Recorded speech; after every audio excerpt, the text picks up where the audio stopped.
Hello, today we're going to learn how to record using Audacity. First things first, we want to plug in our microphone headset, and I have already done that.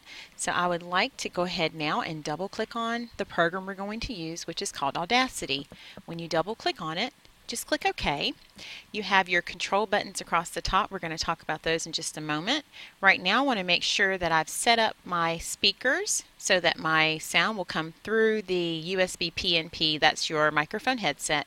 Also make sure that the microphone is set for the headset that you have on, the USB PNP. Your volume controls for both the speakers and the microphone are here. You want to, as a general rule of thumb, keep your microphone about halfway.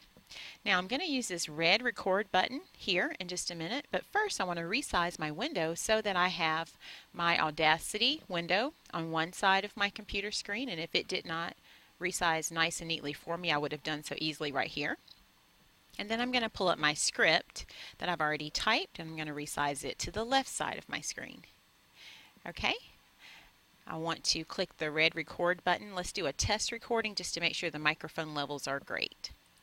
Testing 1, 2, 3. Right now I don't like how the waves are appearing. They're too small. So I'm going to stop the recording by pressing this yellow square, and I can just hit the X to delete. I want to go back and turn up my microphone, which is now a little bit smaller, so let me maximize my window so I can see this. And I'm going to turn it up to about right there. Let's do another test recording. Testing 1, 2, 3. Getting a little bit better. Now I could move the microphone closer to my mouth, and do you see how automatically that made a change? Though I don't like how tall the waves are at 6 seconds, so that's too tall. Alright, let's delete one more time. Testing 1, 2, 3. I'm talking at normal volume because the microphone will pick up my voice. Awesome! Alright, now I'm ready to record.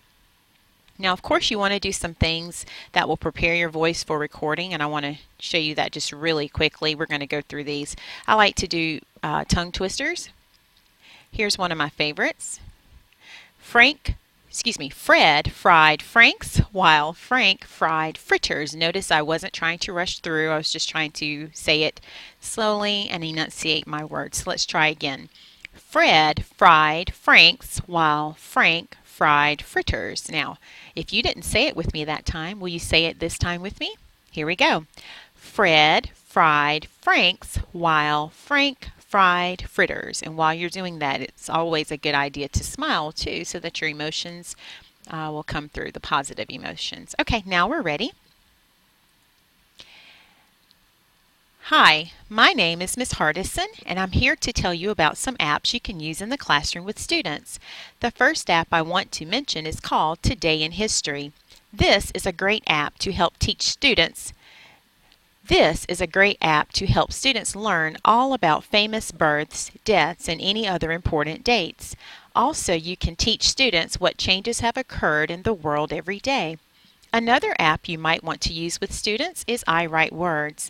This colorful app gives children the opportunity to practice their handwriting by writing animal characters, letters, and numbers. If you want to show your students what they looked like in ancient times, this next app is for you. Devolve Me allows you to upload your own photo and do just that.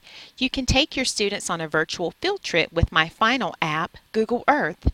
This amazing app enables students to travel around the world and visit continents, countries, and even cities. They can even find their own house and look at it from a bird's eye point of view. And then we press stop. Now, did you notice that I messed up early on? I did not stop. I did not hit delete. I just paused and I took a breath and I started over. In the next video, I'm going to show you how easy it is to correct errors like this. But first, let me show you how to save this. We're going to go to File. You want to choose Save Project As. Click OK.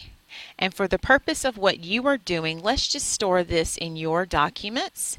So if you go to Libraries on the left, double click on Documents, and let's just call it your name, first and last name, followed by the title of your segment and whatever number it is. I am segment 3, and it's called Apps for Learning.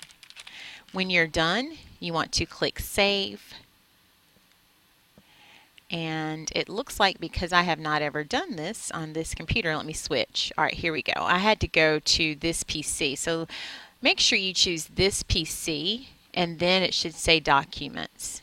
Okay, let's try that again. This PC, Documents, and then title it, click Save, and it will save your project. In the next video segment, I will show you how you can open this project for another student to add his or her segment. Stay tuned.